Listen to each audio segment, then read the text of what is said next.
नमस्कार, मैं हूं विशाल यादव। आने वाले सब आए हैं, लेकिन तुम कब आओगे? इस समय विपक्ष गृह मंत्री अमित शाह को ऐसे ही पुकार रहा है और ऐसे ही ललकार रहा है, लेकिन गृह मंत्री अमित शाह मारे डर के, उनको लगता है कि जाएंगे तो इस्तीफा हो जाएगा, इसीलिए अमित शाह संसद जाना पसंद नहीं कर रहे हैं। दोस्तों, आज आखिरी उम्मीद है कि शायद अमित शाह संसद में आएंगे और छात्रों पर लाठीचार्ज और चंदा चोरी मामले में जवाब देंगे।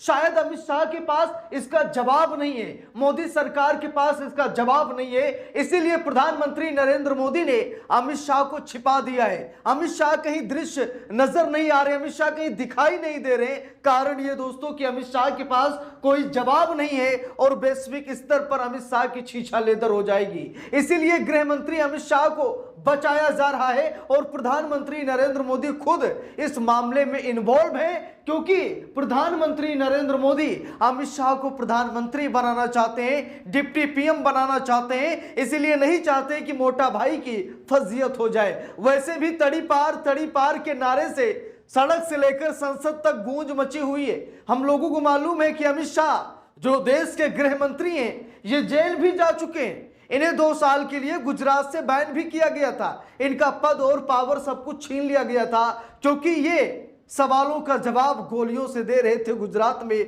जब गुजरात के गृह मंत्री थे। और आज सवाल का जवाब लाठियों और पैलेट गन से दे रहे हैं, चंदा चोरी जैसी बड़ी बड़ी घटना को अंजाम देकर दे रहे हैं। इसीलिए तो संसद नहीं आ रहे। कहीं ऐसा ना हो कि बैन लग जाए, कहीं ऐसा ना हो कि डिप्टी पीएम बनने का जो सपना है वो धरा का धरा रह जाए। इसलिए अमित शाह बच रहे हैं। अमित शाह आना चाहें तो आ सकते हैं, उन्हें कोई रोक नहीं रहा है, लेकिन बीजेपी ऐसी मांग कर रही है, बीजेपी कह रही है कि अमित शाह जब आएंगे तो कोई कुछ बोलेगा नहीं। अरे छोटा सा बच्चा है क्या अमित शाह? सवाल तो ये उठ रहे हैं, लोग यही कह रहे हैं सोशल मीडिया पर कि अमित शाह क्या कोई छोटा सा बच्चा है जो आएगा विपक्ष के शोरगुल से डर जाएगा?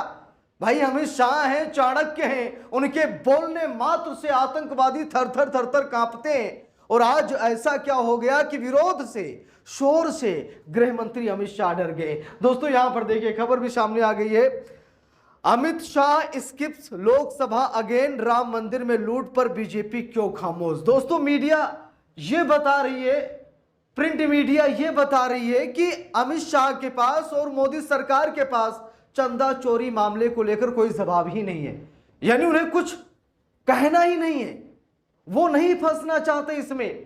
भाई डकार जो चीज खा लिए, डकार दिए हैं, वो निकल भी गया है, तो भाई उस पर आप क्या जवाब देंगे? है कि नहीं? आपने चोरी से एक रसगुल्ला खा लिया, रसगुल्ला पेट में गया, पेट से बाहर चला गया। अब कोई आपसे हिसाब मांगे मालिक की आपने रसगुल्ला चुराया है क्या, आप क्या जवाब देंगे? नहीं दे पाएंगे ना। वही हाल यहां पर मोदी सरकार का है। देखिए लिखा भी है, काफी ड्रामे और संसद से दूरी बनाने के बाद आखिरकार माना जा रहा था कि गृह मंत्री अमित शाह संसद में राहुल गांधी और विपक्ष के तीखे सवालों का सामना करेंगे, लेकिन अयोध्या के राम मंदिर में हुए कथित घोटालों और लूट के आरोपों पर कोई ठोस जवाब न होने के कारण शाह एक बार फिर लोकसभा से पीछे हट गए हैं। जरा देख लीजिए, अमित शाह खुद लोकसभा से पीछे हट गए हैं। अमित शाह में हिम्मत नहीं है। राहुल गांधी ने तो बकायदा प्रेस कॉन्फ्रेंस में कहा कि अमित शाह में गट्स नहीं है, नरेंद्र मोदी में गट्स नहीं है। अरे इनमें हिम्मत नहीं है कि ये मेरे सामने खड़े हो जाएं।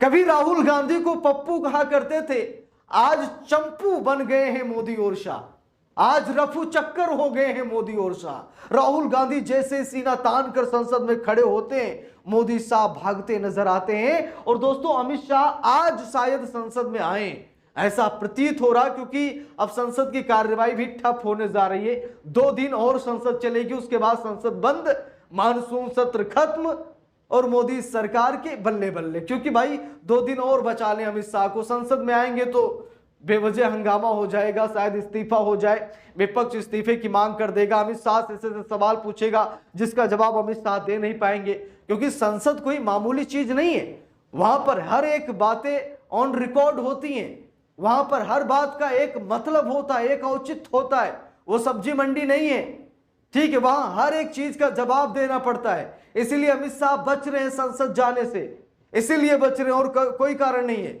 20 जुलाई से 20 जुलाई से अमित शाह संसद नहीं जा रहे। जरा सोचिए, 20 जुलाई से संसद का मानसून सत्र शुरू हुआ, प्रश्नकाल सत्र शुरू हुआ, लेकिन अमित शाह 20 जुलाई से लापता। जरा सोचिए, इस बार संसद बिना गृह मंत्री के चल रही है, इस बार संसद बिना प्रधानमंत्री के चल रही है। चलिए, मोदी जी इक्का दुक्का आते रहते हैं, उनकी कुछ प्रेजेंटी लगी हुई है, लेकिन सोचिए हमारे देश का संसद बिना गृह मंत्री के चल रहा है, गृह मंत्री को कोई जवाब देना ही नहीं। अब दोस्तों, तरह तरह की प्रतिक्रियाएं सामने निकल कर आ रही। राहुल गांधी अलग से हुंकार भर रहे हैं, और अब तो एक नया मुद्दा छिड़ गया है संसद की पटल पर कि आरएसएस जब रजिस्टर्ड नहीं है तो उसका खर्चा कहां से दिया जा रहा है। अनरजिस्टर्ड संगठन को खर्चा भारत सरकार क्यों दे रही है, यानी कि जनता का पैसा एक अपंजीकृत संगठन को क्यों दिया जा रहा है। अब दोस्तों, चारों तरफ से मुसीबतों का पहाड़ है। मोदी जी बेचारे करें तो क्या करें। अब उनका जी तो करता है कि सब छोड़ छाड़ कर कहीं चले जाएं, लेकिन जा भी नहीं सकते हैं। जाने का मन तो करता होगा, लेकिन जा भी नहीं सकते। अब दोस्तों, बात यह है कि प्रधानमंत्री नरेंद्र मोदी फंस गए हैं, अमित शाह फंस गए हैं, इस्तीफे की नौबत आ गई है, और ऐसा लग रहा है कि विपक्ष बिना इस्तीफा लिए मानेगा नहीं, क्योंकि जनजेड ने भी गृह मंत्री अमित शाह का इस्तीफा मांगा है। और 20 जुलाई को संसद मार्च के दौरान छात्रों पर जो लाठीचार्ज किया गया, इसका जिम्मेदार सीजेपी ने अमित शाह को ठहराया है। कहा है कि अमित शाह के आदेश पर ऐसा हुआ है, अमित शाह ने छात्रों को पिटवाया है, अमित शाह ने सब कुछ कराया है, इसीलिए अमित शाह को खुद से इस्तीफा दे देना चाहिए। लेकिन दोस्तों, जिसकी प्रवृत्ति जैसी है वो बदल नहीं सकता है, ठीक है। अमित शाह की आदत है ये सब करने की। आप कैसे इसे चाहते हैं अमित शाह छोड़ दें? नहीं छोड़ पाएंगे। जब वो गुजरात के गृह मंत्री थे तब भी ऐसा थे, जब बीजेपी के अध्यक्ष थे तब भी ऐसा थे, ठीक। आज जब देश के गृह मंत्री हैं तब भी ऐसा है। भाई, इनके लिए आम बात है, लाठी डंडा गोली, ठीक है, कहीं कत्लेआम हो रहा तो होने दो, इनको कोई फर्क नहीं पड़ता है, इनकी आदत सी है। भाई, मणिपुर जलता रहा, कितने बार गृह मंत्री और प्रधानमंत्री गए, कोई नहीं गए, ठीक है। कारण क्या है कि इन्हें मजा आता है वायलेंस में, इन्हें वायलेंस में मजा आता है, इसीलिए ये वायलेंस को ही तवज्जो देते हैं। अगर कहीं वायलेंस नहीं होता है तो ये वायलेंस करा देते हैं। इनको मजा आता है हिंसा भड़काने में, इन्हें मजा आता है कि जब लोग चोट खाते हैं, जब लोग दुखी होते हैं, हताश होते हैं, निराश होते हैं, परेशान होते हैं, यानी कि एक हिसाब से साइको कह लीजिए, इनको मजा आता है जब कोई दर्द में होता है, कोई तकलीफ में होता है, जब कोई लहूलुहान होता है, जब कोई मजबूर होता है, जब कोई असहाय होता है, पीड़ित होता है, दुखी होता है, अपमानित होता है, इनको मजा आता है। इसीलिए इनको कोई फर्क नहीं पड़ता कि कोई कैसे भी है, किस दशा में है, किस हालात में है, इनको कोई मतलब नहीं, इसीलिए संसद भी नहीं आ रहे। बाकी आप लोगों की क्या राय है कमेंट करके जरूर बताइएगा। वीडियो को लाइक शेयर, अगर चैनल पर नए हैं सब्सक्राइब करके सपोर्ट कीजिएगा। मिलते हैं दूसरी वीडियो में, तब तक के लिए बहुत बहुत धन्यवाद।